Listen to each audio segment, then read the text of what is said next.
حضرت سلیمان علیہ السلام نے بلی کے بارے میں ارشاد فرمایا کہ میں نے بے شمار متقی اور پرہیزگاروں کو دیکھا ہے جنہوں نے اللہ تعالیٰ کی یاد میں دن رات گزارے ہیں۔ اللہ تعالیٰ نے ان لوگوں کی دعائیں اتنی جلدی قبول نہیں کرتا جتنی جلدی بلی کی دعا قبول کرتا ہے۔ بلی کی دعا اور بد دعا بہت ہی جلد قبول ہو جاتی ہے۔ بلی کی دعا میں بہت اثر ہے دوستو۔ بلی جس شخص کو دعا دے دے وہ شخص کامیاب ہو جاتا ہے، اور اس کے ساتھ ہی بلی کی بد دعا بھی بہت بری ہوتی ہے۔ جس شخص کو بھی بلی بد دعا دے دے تو اس کی دنیا اور آخرت دونوں برباد ہو جاتی ہے۔ حدیث میں آتا ہے کہ رسول اللہ صلی اللہ علیہ وآلہ وسلم فرماتے ہیں کہ ایک عورت نے ایک بلی کو باندھے رکھا، نہ اس عورت نے بلی کو کھانے پینے کو کچھ دیا اور نہ ہی اس کو کھلا چھوڑا، اور کچھ نہ کھا سکی نہ پی سکی، چنانچہ اس وجہ سے وہ بھوکی پیاسی مر گئی۔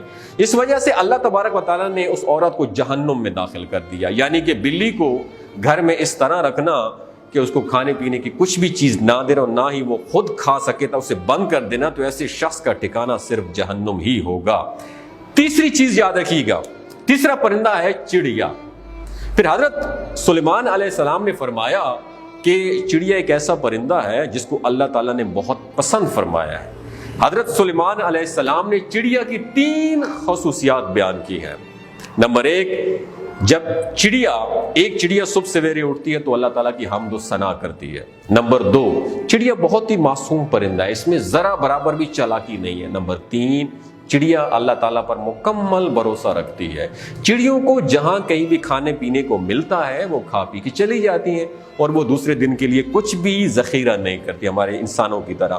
چڑیا اللہ تعالیٰ پر بہت بھروسہ کرتی ہے، اس کا یقین ہے جو ہمیں صبح زندگی دے گا وہ ضرور ہمیں کھانا بھی کھلائے گا، اور اللہ ہی ہمارے لیے کافی ہے، ہمیں کچھ بھی جمع کرنے کی ضرورت نہیں ہے۔ نمبر 4، چوتھا جانور کتا ہے۔ حضرت سلیمان علیہ السلام نے فرمایا کہ لوگوں کا کہنا ہے کہ کتا ایک ناپاک جانور ہے، اور اس وجہ سے لوگ کتوں کو مارتے ہیں اور خیال کرتے ہیں کہ کتوں کو مارنے سے کوئی گناہ نہیں ہوتا۔ تاریخ میں ایسے بہت سے واقعات گزرے ہیں کہ جنہوں نے کتوں کو دکھ دیا ہے تو کتوں کی بد دعا سے اللہ تعالیٰ نے انہیں تباہ و برباد کیا ہے۔ اللہ تعالیٰ نے کتے کو مارنے والے کو جہنم میں ڈال دیا، اور جن لوگوں نے کتوں سے پیار کیا تو اللہ تعالیٰ نے ایسے لوگوں کو بخش دیا، اور کتوں سے پیار کرنے پر انہیں جنت میں داخل کر دیا۔ قرآن پاک میں بھی کتوں کا ذکر ہے، جس طرح کہ اصحاب کہف میں کتوں کا ذکر آیا جو کہ اللہ تعالیٰ کے ولیوں سے محبت کی بنا پر جنت میں جائے گا۔ پیارے دوستوں، کتوں کی جو تھوک ہے اس میں کوئی شک نہیں ہے، ڈیفینیٹلی وہ ناپاک ہے۔ البتہ اس کو ہاتھ لگانے سے، کتے کو ہاتھ لگانے سے وضو نہیں ٹوٹتا، مگر کتوں کو گھر میں رکھنا حرام ہے، کیونکہ اب کتے کی وجہ سے نہیں ہے، وہ کتے کو گھر میں رکھنا اس لیے حرام ہے کیونکہ کتے کس کو دیکھ کے بھونکتے ہیں؟ فرشتوں کو دیکھ کے بھونکتے ہیں۔ یہی وجہ ہے کہ جس گھر میں کتے ہوں اس گھر میں رحمت کے فرشتے داخل نہیں ہوتے۔ لیکن انسان کھیتی باڑی اور جانوروں کی حفاظت کے لیے گھر سے کسی علیحدہ جگہ پر کتا رکھنا چاہے تو وہ رکھ سکتا ہے، لیکن گھر کی اندر دہلیز میں نہیں رکھ سکتا۔ پانچویں چیز بڑی انٹرسٹنگ چیز، وہ ہے چیونٹی۔ حضرت سلیمان علیہ السلام فرماتے ہیں کہ ہم لوگ چیونٹیوں کو ایک عام جانور سمجھتے ہیں اور اسے پیروں تلے رون دیتے ہیں۔ آپ علیہ السلام فرمانے لگے کہ ہم لوگ چیونٹیوں کی اہمیت کو سمجھ لیں تو بھول کر بھی چیونٹیوں کو کبھی زندگی میں نہیں ماریں گے۔ سورہ نمل مکمل طور پر چیونٹیوں کے بارے میں ہے۔ قرآن پاک میں بیان ہوتا ہے کہ حضرت سلیمان علیہ السلام اللہ کے نبی تھے، اللہ تعالیٰ نے پوری دنیا کی حکومت انہیں عطا فرمائی۔ حضرت سلیمان علیہ السلام کا گزر ایک ایسے علاقے سے ہوا جہاں چیونٹیوں کی بستی تھی۔ ایک چیونٹی حضرت سلیمان علیہ السلام کے لشکر کو پاس آتے ہوئے دیکھتی ہے تو دوسری چیونٹیوں کو بلند آواز میں پکارتی ہے کہ حضرت سلیمان علیہ السلام کا لشکر آ رہا ہے، حضرت سلیمان علیہ السلام کے لشکر سے دور ہو جاؤ، کہیں ایسا نہ ہو کہ تم سب حضرت سلیمان علیہ السلام کے لشکر کے نیچے آ کر کچلی جاؤ۔ جس پر حضرت سلیمان علیہ السلام اس چیونٹی کی بات کو دور سے سن کر مسکرا دیتے ہیں۔ دوستو، چیونٹیاں بھی انسان ہی کی طرح زندگی بسر کرتی ہیں۔ جدید دور نے یہ بھی ثابت کیا ہے کہ چیونٹیاں بستی بنا کر ایک کمیونٹی میں رہتی ہیں۔ چیونٹیاں اپنی بستیوں میں اس طرح رہتی ہیں جس طرح انسان اپنے معاشرے، سوسائٹی، کمیونٹی میں رہتے ہیں۔ حضرت سلیمان علیہ السلام نے فرمایا کہ جو کوئی بھی چیونٹیوں کو مارتا ہے تو اللہ تعالیٰ اس سے رزق چھین لیتا ہے۔ اور اگر اچانک چیونٹی پاؤں کے نیچے آ کر مرتی ہے تو وہ ایک الگ بات ہے، لیکن کبھی بھی جان بوجھ کر چیونٹیوں کو مارنے کی غلطی نہیں کرنی چاہیے۔ لیکن اگر یہ غلطی جان بوجھ کر کرو گے تو رزق سے ہاتھ دھو بیٹھو گے۔ اگر کوئی چیز آپ کے ہاتھ سے گر جاتی ہے تو اسے نیچے پڑی رہنے دیا جائے تاکہ وہ چیونٹیوں کی خوراک بن سکے۔ اس طرح وہ آپ کو دعائیں دیں گی جس سے اللہ تعالیٰ تمہارے رزق میں اضافہ کر دے گا۔ اور علماء کرام کا کہنا ہے کہ چیونٹیوں کی بعض اقسام زہریلی ہوتی ہیں اور جو اگر جسم پر کاٹ لے تو جسم پر سرخی اور سوزش آ جاتی ہے، انفلیمیشن بھی ہو سکتی ہے، جس کی بنا پر علماء کرام کا کہنا ہے اگر کسی کو چیونٹیوں سے نقصان کا اندیشہ ہو تو اس حالت میں انہیں مارا جا سکتا ہے۔ دوستو، حضرت سلیمان علیہ السلام نے یہ 5 باتیں لوگوں سے بیان کرنے کے بعد فرمایا کہ میں اب سب کو ایک راز کی بات بتانے والا ہوں۔ آپ نے دماغ کی کھڑکیوں کو کھول کے سننا ہے، کیونکہ کبھی بھی جانور اور پرندے کو جان بوجھ کر نہ مارو، کیونکہ وہ بھی اللہ کی مخلوق ہے۔ ہمیں اللہ پاک کی مخلوق کو کبھی بھی نقصان نہیں پہنچانا چاہیے۔ اللہ کی مخلوق سے جتنا ہو سکے اتنا پیار سے پیش آنا چاہیے۔ آخر میں دوستو، اللہ تعالیٰ سے دعا ہے کہ اللہ تعالیٰ ہمیں جانوروں سے پیار کرنے اور ان سے اچھا سلوک کرنے کی توفیق عطا فرمائے، آمین ثم آمین۔ آپ نے نیچے کمنٹ سیکشن میں ضرور بتانا ہے کیا ان 5 پرندوں اور جانوروں کے بارے میں آپ کو علم تھا؟